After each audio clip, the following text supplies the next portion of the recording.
তৰুণ গগৈ ডাঙৰীয়া ছেক্ৰেটেৰিয়েটতে নামিছিলে মই নাজানো কংগ্ৰেছৰটো কিন্তু এটা কথা দিয়ে মই আপোনাক কওঁ হিমন্ত বিশ্ব শৰ্মা মোৰ কাৰণে এতিয়া ভিলেইন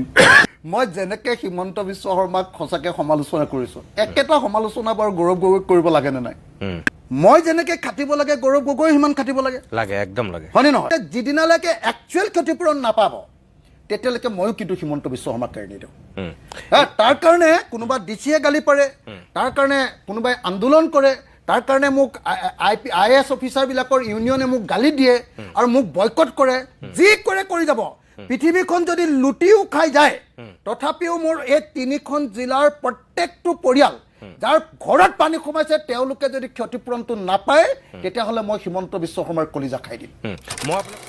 আপুনি সেই পানীত নমা কথাটোক লৈ যিটো কথা কৈছিল সেইটোক লৈ চাগে আপোনাক কিছুমান মানুহে সমালোচনা কৰিছিল মোৰ যিমান দূৰ মনত আছে যে আপুনি 70 বছৰত এনেকুৱা চিফ মিনিষ্টাৰ দেখা নাছিলোঁ এনেকুৱা বুলি আপুনি কৈছিল আনকি কংগ্ৰেছেও সেইটোক লৈ ৰিয়েক্ট কৰিছিল যে তৰুণ গগৈ ডাঙৰীয়া পানীত নমাৰ কিছু ছবি উলিয়াই দি পেলাই আপোনাক তেওঁলোকে কৈ দিছিল তৰুণ গগৈ ডাঙৰীয়া ছেক্ৰেটেৰিয়েটতে নামিছিলে মই নাজানো কংগ্ৰেছৰটো কিন্তু এটা কথা দিয়ে মই আপোনাক কওঁ মই হিমন্ত বিশ্ব শৰ্মাক পুৰা গালি দিছোঁ হিমন্ত বিশ্ব শৰ্মা মোৰ কাৰণে এতিয়া ভিলেইন মোৰ সমষ্টিৰ মানুহক এতিয়ালৈকে 15,000 দিয়া নাই 25,000 দিয়া নাই আজি এখন তুলি দিছে এখন তুলিৰ নামটো মামা তুলি তুলিখনৰ ভিতৰত একো তোলা চোলা নাই তোলা নাই বুজিছে নাই তোলা চোলা নাই এই আমাৰ যে কথা বুলি কওঁ আমি কেঠা বুলি কওঁ যে আমাৰ কথা এই কথাখনৰ নিচিনা এনেকৈ হাতে ধৰিলে মাজতে মানে তুলিখন এনেকৈ দাঙি দিব পাৰি এনেই আপুনি আমাৰ তুলিখন দাঙিব পাৰিব নেকি এখন 2.5 কেজি 3 কেজি মানৰ নাই নাই মই আপোনাক এটা ক'ব যোৱা কথাটো আছিল মই খালি নহয় কংগ্ৰেছৰ কথা এটা কৈ লওঁ মই যেনেকৈ হিমন্ত বিশ্ব শৰ্মাক সঁচাকৈ সমালোচনা কৰিছোঁ একেটা সমালোচনা বাৰু গৌৰৱ গগৈক কৰিব লাগেনে নাই চাওকচোন গৌৰৱ গগৈ বেলেগ বাদ দিয়কচোন আচলতে এই দুৰ্যোগটো হৈছে অকল যোৰহাট লোকসভা সমষ্টি মই যেনেকৈ খাটিব লাগে গৌৰৱ গগৈ সিমান খাটিব লাগে লাগে একদম লাগে হয়নে নহয় কাৰণ অকল যোৰহাট লোকসভা সমষ্টিত হৈছে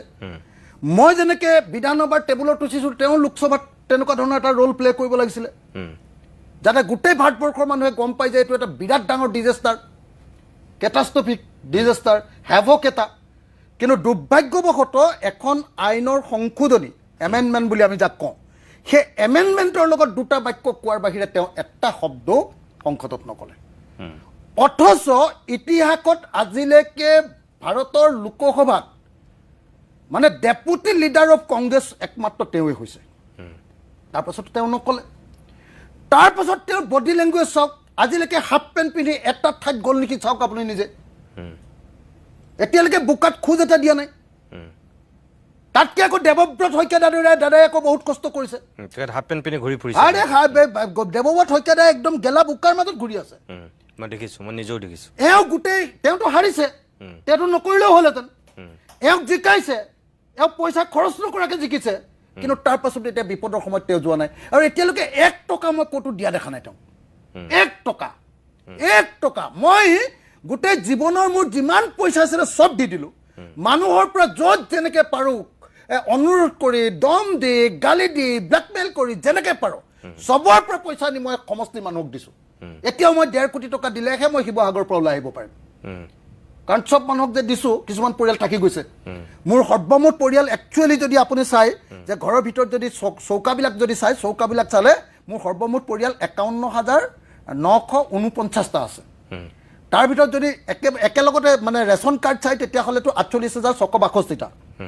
এই যে 51,949টা মানে 52,000 পৰিয়াল আছে মই 52,000 পৰিয়ালৰ ভিতৰত এই যে 37 বা 38,000 মানুহৰ ক্ষতি হৈছে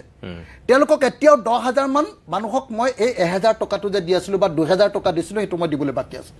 সেইটো নিদিয়ালৈকে মই শিৱসাগৰ এৰিব নোৱাৰোঁ গতিকে তাৰপিছত এটা মই প্ৰজেক্ট লৈছোঁ যে আশ্ৰয় মিছন আশ্ৰয় সেই মিছন আশ্ৰয়টোত কি কৰিছোঁ আপোনাৰ পৰা ল'ম দেই 5 লাখ টকা মোক আপুনি দিব লাগিব আপোনালোকৰ জয়ন্তদাই দিব লাগিব মোক মই জয়ন্তদা আপোনাৰ হেৰিয়াক মালিকনীকটো মই কৈয়ে থৈছোঁ হেৰিয়াক কি কয় আমাৰ এই স্মিতাক্ষীক কৈয়ে থৈছোঁ যে তই মোক 5 লাখ টকা দিবই লাগিব মুঠতে সেই 5 লাখ টকাটোৰে মই 25,000 টকাকৈ 20টা এখন গাঁৱত ঘৰ বনাই দিম এখন গাঁৱত ঘৰ পকা চুকৰা কোটা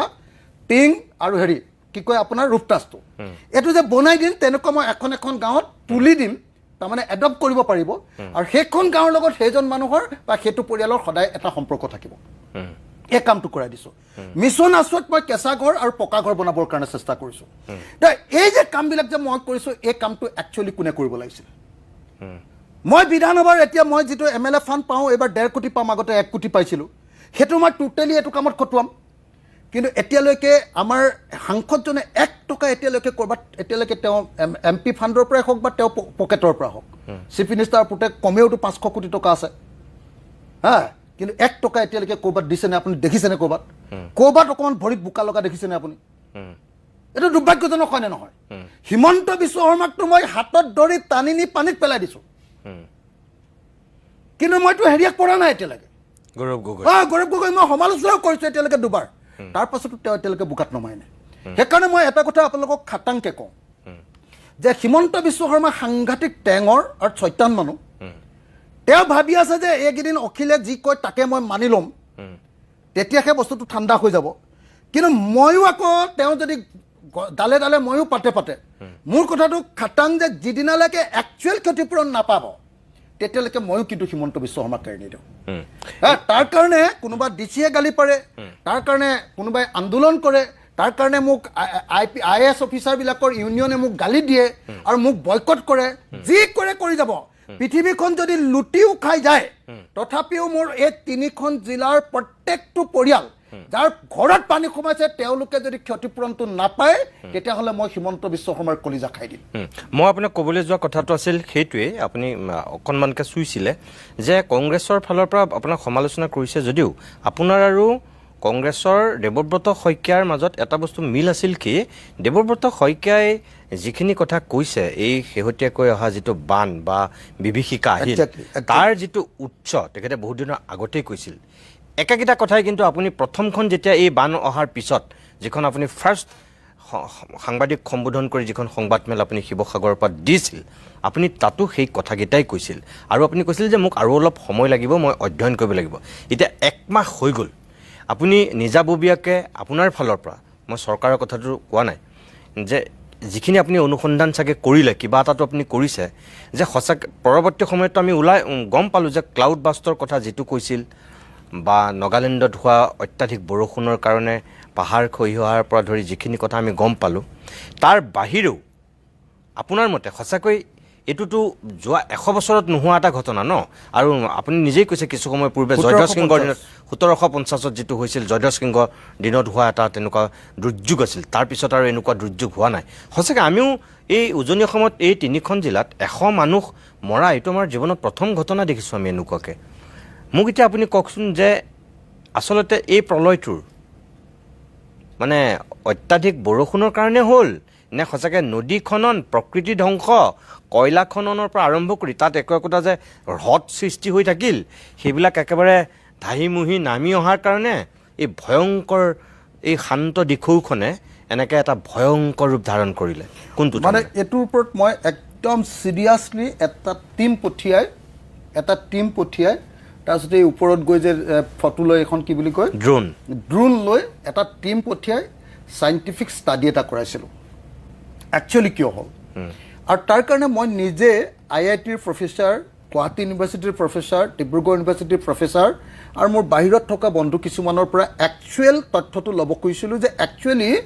এই যিটো ক্লাউড ব্ৰাছ বুলি কয় এইটোনো কি বস্তু তেতিয়া মই গম পালোঁ যে একচুৱেলি ক্লাউড ব্ৰাছ মানে হ'ল যদি 1 ঘণ্টাত 100 মিলিমিটাৰ বৰষুণ হয় এইটোক কয় ক্লাউড ব্ৰাষ্ট কিন্তু সেইদিনা 19 তাৰিখৰ দিনা আচলতে নাগালেণ্ডত বৰষুণ হৈছিলে 1 ঘণ্টাত নহয় 24 ঘণ্টাত 137 মিলিমিটাৰ গতিকে IMDয়ে কৈছে ইণ্ডিয়ান মেট্ৰলজিকেল ডিপাৰ্টমেণ্টে কৈছে যে এইটো ক্লাউড ব্ৰাষ্ট মুঠেও নহয় এইটো হিমন্ত বিশ্ব শৰ্মাই সৃষ্টি কৰি লোৱা ক্লাউড ব্ৰাষ্টে এইটো মিছলীয়া হিমন্ত বিশ্ব শৰ্মাৰ কল্পকাহিনী এইটো 1 নম্বৰ কথা 2 নম্বৰ মই এখন ইণ্টাৰনেশ্যনেল পেপাৰ পঢ়িলোঁ ইণ্টাৰনেশ্যনেল পেপাৰখন মই সেইদিনা হাৰিয়াত দিছিলোঁ আজি লৈ আহিবলৈ থাকি গ'ল ইণ্টাৰনেশ্যনেল পেপাৰখনত পৃথিৱীৰ 7খন দেশৰ আটাইতকৈ ডাঙৰ বিজ্ঞানীবিলাকে সেই পেপাৰখনত কৈছে যে একচুৱেলি নাগালেণ্ডত সেই জিলাখনত যিটো বৰষুণ হয়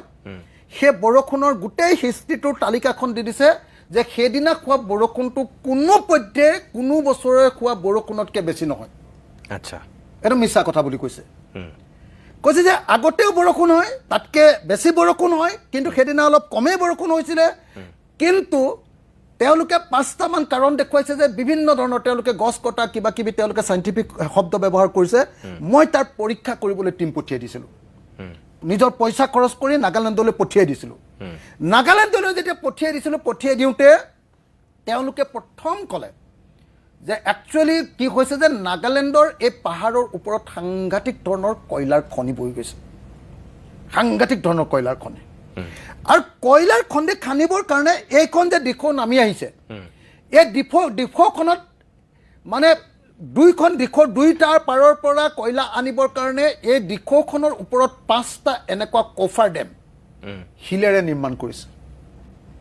বান্ধ নদীখন ভেটি লৈছে তাৰমানে 5টা ঠাইত এই 5টা ঠাই দি তাৰমানে হেৰি ডাম্পাৰবিলাক আৰু হেৰিবিলাক অহা যোৱা কৰে আৰু সেইবিলাকে কয়লাবিলাক অনা নিয়া কৰে তো এই যে অনা নিয়া কৰিবৰ কাৰণে এই 5টা যে ডেম হেৰি বনাই লৈছে ডেম যে বনাই লৈছে বান্ধ বনাই লৈছে এই 5টা ডেমৰ কাৰণে দিখৌ নদীখনৰ ওপৰৰ ভাগটোত পানীটো জমা হৈ গৈছে বহুদিন ধৰি মানে এই গোটেই বাৰিষা কালৰ গোটেই পানীখিনিয়ে ওপৰৰ ভাগত জমা হৈ গৈছে সেই কেটছমেণ্ট এৰিয়াটো সেই গোটেই এৰিয়াটো 350 কিলোমিটাৰমান হ'ব পাৰে বুলি মোক বিভিন্নজনে কৈছে যে এই গোটেই এৰিয়াটোতেই গোটেই পানীটো জমা হৈ আছে সি নিজে এটা ডাঙৰ ৰিজাৰ্ভাৰ যেনেকৈ ডেমবিলাক বনালে সেইটো বনাই লৈ এই কফাৰ ডেমটো বনাই লৈ ৰিজাৰ্ভাৰটো বনাই সেই ৰিজাৰ্ভাৰটো এটা তাৰমানে তেহেঁতি নিজে আৰ্টিফিচিয়েল ৰিজাৰ্ভাৰ এই কয়লা খননৰ কাৰণে বনাই পেলালে 5টা এনেকুৱা ডেম তাৰপাছত কি কৰিলে গোটেই দুইটা ছাইডে দিখৌৰ দুইটা ছাইডে গোটেই কয়লা খনন কৰি পেলালে এটা এৰিয়া নাইকিয়া কৰি পেলালে নাইকিয়া কৰি তাত এইটো ইতিমধ্যে দেখুৱাইছে বিশেষকৈ প্ৰাণজিৎ শইকীয়া আছাম টকৰ যিজন এডিটৰ তেওঁ খুব ভালকৈ দেখুৱাইছিলে যে তেওঁ আৰু মোৰো তাৰপিছত হেৰিয়াত আহি গ'ল পূৰা কি কয় এইটো এইখনত ওপৰৰ পৰা লোৱা হেৰিখনত আৰু ড্ৰোনখনত মই আজি আচলতে লৈ আহিব পাৰিলোহেঁতেন আপোনালৈ ভিডিঅ'কেইটা তো তাত আহি গ'ল যে একচুৱেলি তাত ডাঙৰ ডাঙৰ লেক আকৌ সেই পাহাৰবিলাকত হৈছে যিবিলাকত পানী জমা হৈ আছে যেতিয়া পূৰা বৰষুণ হ'ল পাহাৰবিলাক ভাগিলে ৰাস্তা ভাগিলে সেই লেকবিলাকৰ পানীবিলাকো তললৈ নামি আহিলে আকৌ সেই 5টা যে ডেম বনাইছিলে হেৰিয়াৰ শিলৰ যে ডেম বনাইছিলে অকণমান পানী যাবৰ কাৰণে হেৰিখনত ফুটা ৰাখিছিলে সেই গোটেই ডেমকেইটা একেলগতে ভাঙি লৈ আহিলে ভাঙি লৈ অহাৰ লগে লগে ওপৰত ইমান দিন ধৰি জমা হৈ থকা গোটেই পানীখিনি একেলগতে গুচি আহিলে গুচি অহাৰ কাৰণে আটাইতকৈ ডাঙৰ প্ৰব্লেমটো হ'ল কি যে দিখৌখন আপোনালোকে যদি দিখৌৰ গঠনটো লক্ষ্য কৰে এইটো বস্তু এই গঠনটো মই দেখিছিলোঁ যে এজন সাংবাদিকে আমাৰ উৎপল বৰা নামৰ এজন যোৰহাটৰ সাংবাদিকে দিখৌৰ গঠনটো খুব ভালকৈ দেখুৱাইছিলে নদীৰ পাৰটো দিখৌৰ গোটেই নদীৰ পাৰটো তাৰমানে শিলেৰে গঠিত সেইটো হয় ওপৰত অকল মাটি আছে অকল ওপৰতহে অকণমান মাটি আছে গোটেইটো একদম শিলেৰে গঠিত সেই গোটেই শিলবিলাক সিহঁতে খান্দি দিলে সেই গোটেই শিলবিলাক খান্দি একদম পাহাৰৰ ওপৰৰ পৰা তললৈকে য'ত এতিয়া যে নেপালী খুঁটি হৈছে তাৰ তললৈকে কি কৰিছে তাৰ তলৰ কেইখনমান বাগান পৰ্যন্ত টোটেলি খান্দি পেলালে আৰু আটাইতকৈ ডাঙৰ কথা সেই শিল খননৰ এটা হেৰি মই দেখিছিলোঁ তাত হয় মানে ওপৰত অলপ মাটি তলটো গোটেইটো শিল একজেক্টলি সেইটোৱে এই গোটেই শিল মানে আপুনি কল্পনা কৰিব নোৱাৰিব যে এখন চাহ বাগান মানে আমাৰ উজনি অসমত কিমান ডাঙৰ সকলোৱে জানে অতি কমেও 500 হেক্টৰ মাটিৰ চাহ বাগান 500 হেক্টৰ মানে 3500 বিঘা মাটিৰ চাহ বাগান সেই গোটেই বাগান দীঘলে পথালিয়ে গোটেইটোৱে মাটি হেৰি খান্দি দিলে দটো হ'ল আপোনাৰ পূৰা 10টা হাতী পুত যাব পৰা তাত শিল খান্দি দিলে ইফালে সেই সময় সেই ঠাইখিনি গোটেইখিনিতে দিখৌ নদীত 24 কিলোমিটাৰ আকৌ হেৰি নাই মথাউৰিও নাই তাৰ ফলস্বৰূপে কি হৈ গ'ল দিখৌখনৰ নিজৰ কোনো এই যে শিলবিলাক খান্দি দিলে সাইণ্টিফিকেলি এটা নিয়ম আছে যে নদীত যদি 1 কেজিৰ এটা শিল থাকে তাৰ তলত 3 কেজি বালি থাকে এই শিলটো যেতিয়া নদীখনৰ পৰা খান্দি দিলে নদীৰ পাৰটোৰ পৰা খান্দি দিলে গোটেই বালিবিলাক নামি আহি আমাৰ দিখৌখন পুতি পেলালে দিখৌখন পুতি পেলোৱাৰ কাৰণে দিখৌত যেতিয়া পানী আহিলে এতিয়া যেতিয়া দিখৌখন এনেকৈ পুতি পেলালে চাৰিওফালে গুচি গ'ল মথাউৰি নাই আকৌ সেইবিলাক গাঁতবিলাক আছে চাৰিওফালে গুচি গ'ল ডেভাষ্টেশ্যন লুখুৰাখন গাঁও মই য'ত জন্ম লাভ কৰিছোঁ জীৱনত কেতিয়াও বানপানীৰ নামটোকে শুনা নাই আমাৰ দদাইদেউৰ ল'ৰাটোৱে যেতিয়া শুনিলে যে বানপানী আহিছে সেই হালোৱা টিং পাইছেহি তেতিয়া মটৰ চাইকেল লৈ কেনেকুৱা বানপানী চাবলৈ গৈছিলে ঘূৰি আহি নাপালেহে তেহেঁতৰ ঘৰটো উটুৱাই লৈ গুচি গ'ল এয়া হ'ল আমাৰ মানুহৰ অৱস্থা গতিকে মই আপোনালোকক ক'লো যে এই ডেভাষ্টেশ্যনটোৰ কাৰণে মূলতঃ জগৰীয়া তিনিটা বস্তু এটা বস্তু হ'ল যে এই দিশত কৰা এই যিটো আপোনাৰ শিল খনন মানে প্ৰথমটো হ'ল যে কয়লা খননৰ কাৰণে এই যে ডেম বনাই দিছিলে আৰু সেইটোৰ মাষ্টাৰ মাইণ্ড হ'ল আমাৰ Sushanta Borgohain water resource minister আৰু এইবাৰ তাৰ আকৌ তাতকৈ ডাঙৰ মিনিষ্টাৰজনক দি দিছিলে আমাৰ জয়ন্ত মল্ল বৰুৱাক তাক চোৱা চিতা কৰিবৰ কাৰণে আচল মানে একদম গোটেই শিলৰ আৰু কয়লাৰ গোটেই কাৰবাৰটো চাবলৈ এইবাৰ দিছিলে জয়ন্ত মল্ল বৰুৱাক চিণ্ডিকেট মাষ্টৰ এইবাৰ আগতে পীযুষ হাজৰিকা চিণ্ডিকেট মাষ্টৰ আছিলে এতিয়া জয়ন্ত মল্ল বৰুৱা অসমৰ চিণ্ডিকেট মাষ্টৰ এই জয়ন্ত মল্ল বৰুৱাৰ লগত কথা পাতি এতিয়া মানে হেৰিয়ে কি কৰে আমাৰ সুশান্ত বৰগোহাঁই মন্ত্ৰী হোৱাৰ আগৰ পৰা সেই গোটেই কয়লা খনিবিলাক চোৱা চিতা কৰে আৰু কি কৰে সেই তাৰ পৰা অহা কয়লাবিলাক ৰাখি এই যে তুলিত যে হেৰি কৰে লুট কৰে ট্ৰেইনত আকৌ সেই তুলিত লুট কৰাই নহয় সেই কয়লাৰ চাৰ্টিফিকেট আনি আকৌ লিডু মাৰ্ঘেৰিটা আৰু এই অৰুণাচলৰ হেৰিবিলাকো তালৈকে আনে এই গোটেই কাৰবাৰটোৰ কাৰণে কি হৈ গ'ল এই গোটেই পাহাৰ খহিলে ৰাস্তা খহিলে পানী বাঢ়ি আহিলে এইটো 1 নম্বৰটো কয়লা খনন 2 নম্বৰটো শিল খননৰ মাষ্টাৰ মেইন মানুহটো হ'ল আকৌ কয়লা খননৰ এটা ছাইডৰ মাষ্টৰ আকৌ হেৰি সোণাৰী MLA কি নাম আছিলে ধৰ্মেশ্বৰ কোঁৱৰ এটা ছাইডৰ মাষ্টৰ আকৌ আনটো ডাঙৰ ছাইডটোৰ মাষ্টৰ হ'ল সুশান্ত বৰগোহাঁইৰ ওপৰত আকৌ জয়ন্ত মল্ল এইবিলাক চিণ্ডিকেটৰ মাষ্টৰ তো তাৰ ফলস্বৰূপে কি হ'ল তাৰপিছত আকৌ শিল খননটোত আকৌ কি কৰে শিল খননটোত সুশান্ত বৰগোহাঁই আছে আৰু সুশান্ত বৰগোহাঁইৰ লগত আমাৰ নাজিৰাৰ MLA জন আছে কি বুলি কয় তাৰ নাম ময়ূৰ